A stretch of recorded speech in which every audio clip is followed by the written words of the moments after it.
Alhamdulillahirobbilalamin. Wassalatu wassalamu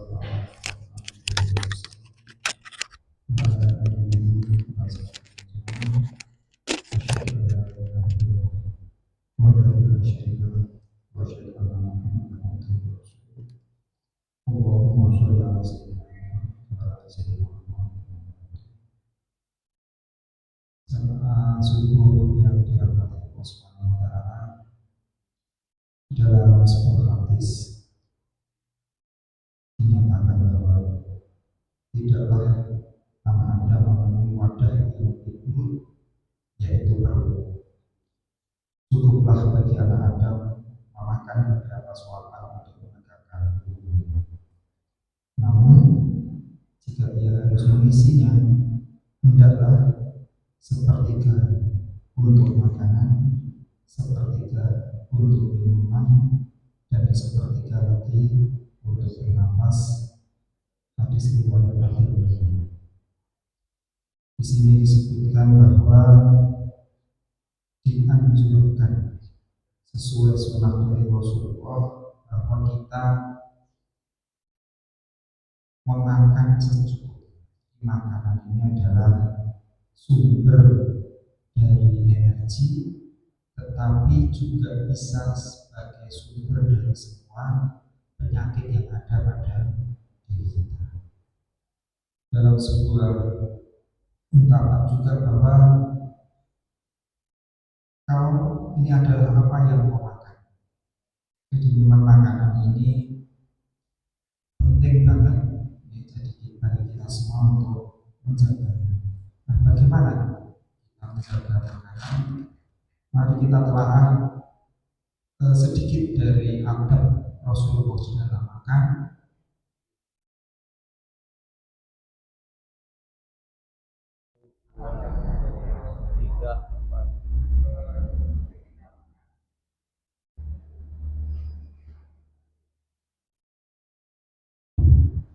Kita lanjut lagi sedikit dari adab Rasulullah yang pada waktu itu dilakukan oleh Allah.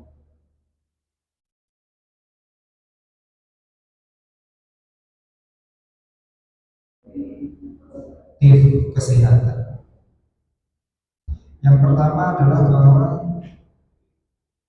sebuah hadis dikatakan dan ketika beliau Rasulullah ingin makan atau minum, beliau mencuci kedua tangannya, baru setelah itu beliau makan atau minum. Jadi adab Rasulullah yang pertama adalah mencuci tangan. Sudah kita nggak perlu berdebat mencuci tangan, bahwa memang kebersihan tangan ketika kita akan makan ini menjadi sebuah kewajiban. Dan itu sudah dilakukan Rasulullah. Tidak perlu data empiris, tidak perlu data bahwa tangan ini banyak mengandung bakteri ketika kita beraktivitas sehari-hari. Tetapi zaman Rasulullah, karena memang mencuci tangan pada dasarnya adalah membersihkan diri sendiri. Dalam fikih, dalam semua kitab fikih di dalam agama Islam, yang pertama dibahas ini mesti toharo, tentang bersuci.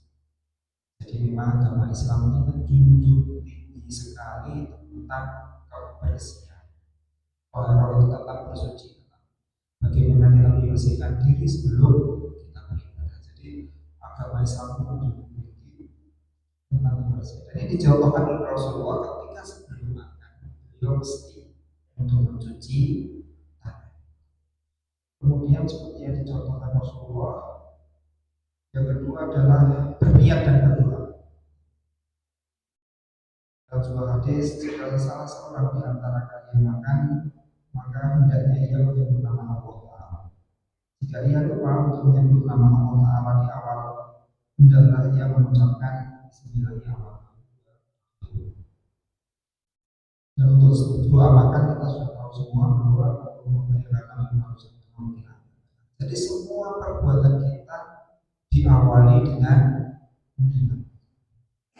Karena semua amal itu dihitung niat. Jadi kita meniati sesuatu, ini tubuh atau otak ini akan mempersiapkan. Jadi seperti kalau di dalam sebuah pemerintahan, bahwa niat ini menjadi perintah tertinggi.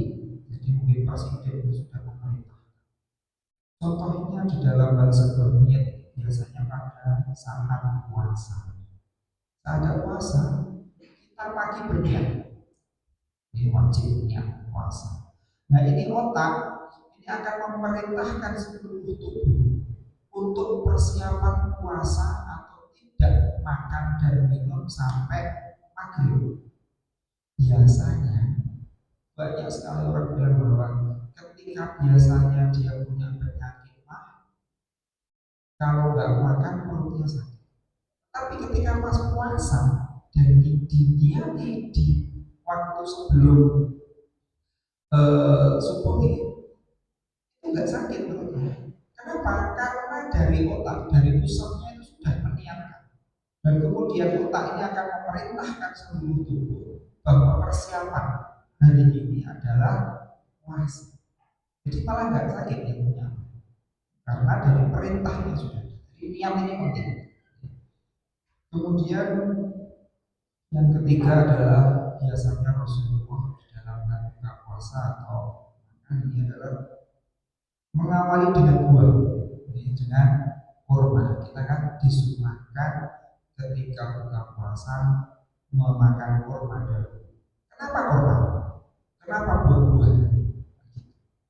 Karena sebenarnya gula dari buah-buahan atau dari kurma ini adalah salah satu fruktosa. Jadi gula itu ada banyak. Kalau yang kita tahu gula itu kan yang gula pasir. Tetapi di sini adalah fruktosa. Gula dari buah-buahan yang murni, yang masih raw, masih murni. Jadi gula dari buah-buahan dari kurma yang kita makan itu adalah gula yang paling mudah dicerna oleh tubuh.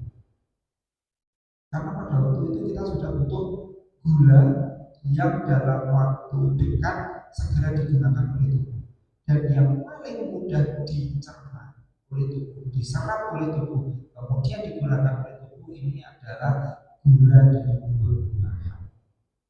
Jadi Rasulullah mencontohkan itu, kalau kita lihat teknologi sekarang itu nggak ada yang meleset, cocok semua, cocok semua. Tidak perlu kita terus nah ini tidak. Ketika kita Rasulullah mencontohkan itu, ketika kita teknologi sekarang sudah berkembang, di kesehatan berkembang, cocok semua. Kemudian di dalam sebuah hadis juga dikatakan kecilkan suapan dan baguskan mengunyahnya. Baguskan mengunyahnya. Dari beberapa sumber disebutkan bahwa Rasulullah setiap suapan ini mengunyah sebanyak 33 kali. Banyak sekali ya. Kita aja paling satu suapan tuh 5 kali mengunyah langsung ditelan. Ya. Ini Rasulullah setiap suapan itu 33 kali. Nah, terus implikasinya di kesehatan apa? Ternyata semakin kita mengunyah banyak, semakin banyak enzim atau lidah. Sebenarnya ludah nih. Kalau kita makan kita mesti mengeluarkan ludah terus. Nah di dalam ludahnya ada enzim-enzim pencernaan. Sehingga ketika kita mengunyah lebih banyak, ini makanan jadi lebih lembut. Kemudian makanan akan lebih banyak tercampur dengan ludah, di mana ludah ini banyak sekali enzim pencernaan. Kemudian masuk ke lambung, dan makanan yang sudah lembut dan sudah banyak bercampur dengan ludah ini mempermudah lambung ini mencerna makanan tersebut. Kalau jenengan itu mengunyah buahnya, itu nggak akan mempahkan. Karena pahnya ini jadi apa, lambung jadi enteng kan sih. Kalau jenengan mengklok langsung di, bahkan tidak dikunyah, langsung masuk ke lambung. Lambung itu untuk menghancurkan makanan yang masuk ini butuh tenaga, butuh apa, asam yang lebih banyak, sehingga lambung ini mengeluarkan asam akhirnya asapnya kelebihan menggerus dari dinding lambung, akhirnya ke penyakit lambung lemah. Sudah dicontohkan Rasulullah. Jadi beliaunya itu maunya lebih banyak ketika kita cocokkan dengan kesehatan, cocok juga. Kemudian makan dengan tiga jari. Sesungguhnya Rasulullah SAW senantiasa makan dengan menggunakan tiga jari. Dan sesudah makan beliau menjilatinya. Jadi tiga jari ini sebenarnya kita makan nggak cepat-cepat. Jadi kan nggak bakal sholat cepat pakai tiga jari. Jadi jari jempol, telunjuk sama jari tengah. Artinya Rasulullah mencontohkan makan pelan sedikit-sedikit. Nggak terus pakai 5 jari gitu. Jadi campur. Jadi Rasulullah mencontohkan makan dikunyah. Kalau makan 33 kali itu juga pasti lama, itu lebih lama dari biasanya. Kemudian pakai tiga jari, makannya sedikit-sedikit. Enggak terus duanya sampai mulutnya penuh. Jadi tadi juga contoh bahwa makan lebih lama, makan lebih dinikmati. Jadi tidak hanya memasukkan makanan tapi dinikmati sebagai rezeki dari Allah Subhanahu wa Ta'ala. Kemudian juga di dalam sebuah hadis yang bahwa kita kaum muslimin adalah kaum yang hanya makan bila lapar dan berhenti makan sebelum kenyang. Kenapa disebutkan berhenti makan sebelum kenyang? Kenapa? Kan gitu ya. Ternyata bahwa sinyal kenyang itu biasanya sampai ke otak itu sekitar 15 menit sampai 30 menit setelah lambung atau perut ini penuh. Jadi ketika lambung sudah penuh, sinyal ke otak itu baru 15 menit. Otak itu baru, oh lambungnya sudah penuh. Nah kalau kita tidak mengamalkan dari sunnah Rasulullah bahwa berhenti makan sebelum kenyang, 15 menit ini sisa di rumah sehingga lambung ini kelebihan makanan. Mosok itu Pak Dokter, contohnya tapi jenengan sing biasa didahar sak piring, orang piring, makanlah separuhnya dulu. Bibar niku jenengan tenggol 15 sampai setengah jam. Terus jenengan ningali niku daharane sing derek kelas. Yang belum habis itu dia pasti keinginan untuk makan itu sudah jauh berkurang. Kenapa? Sinyalnya sudah sampai ke otak. Jadi jenengan kalau ingin mengurangi makan, makan separuh aja.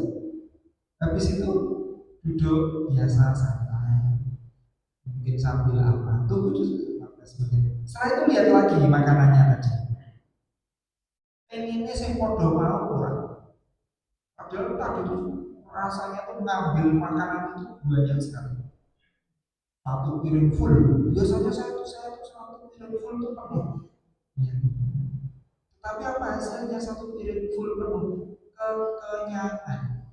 Lambung kebanyakan makan.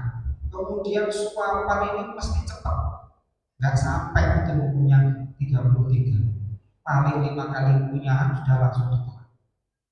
Nah, mari kita mencontoh apa yang disampaikan Rasulullah di dalam makan, karena semuanya ini adalah berakhir dengan kesehatan kita sendiri. Jadi apa yang disampaikan Rasulullah pada waktu itu, ketika kita telah sekarang, semuanya cocok dengan kesehatan yang dianjurkan oleh tenaga kesehatan, dokter, perawat, semuanya cocok, nggak ada yang luput.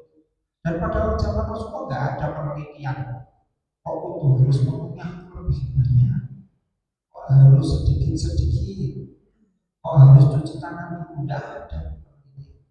Tapi sekarang kita lihat bahwa ternyata cocok semua. Itu akan menambah keyakinan kita bahwa Rasulullah ini memang mencontohkan sesuatu hal yang nanti sampai kiamat pun akan berguna bagi kita. Rasul kita contoh Rasulullah sudah dapat pahala, juga dapat kesehatan. Saya kira itu sedikit dari saya tentang adab Rasulullah di dalam hal makan disesuaikan dengan kesehatan kita sehari-hari. Mari kita mencontoh, itu sedikit sekali ya dari semua contoh adab Rasulullah. Monggo nanti di rumah bisa dibaca-baca di bagaimana makan, dan itu semua sesuai dengan kesehatan, kesehatan yang selama ini dipelajari baik oleh ilmuwan Islam ataupun ilmuwan non-Muslim. Jadi semuanya cocok untuk kesehatan. Itu dari saya, mohon saya mohon maaf. Wassalamualaikum warahmatullahi wabarakatuh.